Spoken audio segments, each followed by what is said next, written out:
I'm going to show you a quick and easy way to make a really cool holiday wreath that you can kind of recycle over and over every year. So I just went to the store and I got some inexpensive embroidery hoops. I think it was about $10. And the great thing is you separate them and you get two, and it's like a magic trick. So you get two for $10. You have two wreaths. Magic trick. It's a holiday magic.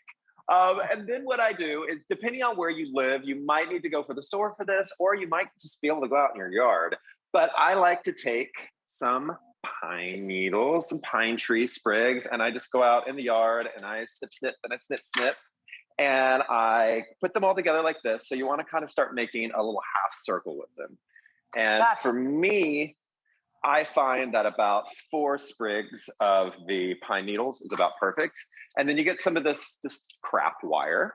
You can find it usually at Target or at Michael's. Yeah, everywhere. Right, everywhere. And I kind of like to wrap these separately first, because the pine ones are going to be the thickest ones and the ones that need the most control. So I wrap the pine ones first.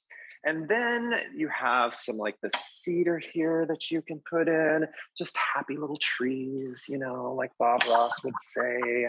Bob Ross.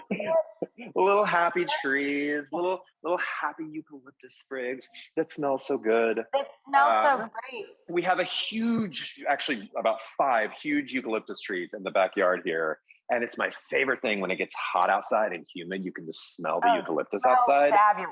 Right. Natural air freshener. Exactly. And we need that here in LA. So wrap them all together like this.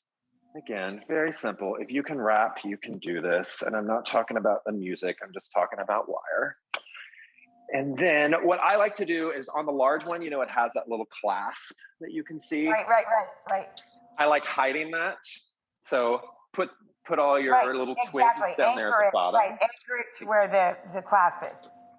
Exactly. And then you just start wrapping again. Wrap. And depending on how much you put on, you also might want to just secure it up here. But this one, I didn't put a ton, so we're good. So you've got a nice little holiday wreath. And you can do a large and small together on the door. Oh, I like that very much. That's so pretty. Or you can do multiple ones. It's great. This cost me literally $10 to do 2 wreaths. It's fantastic. Brilliant as always.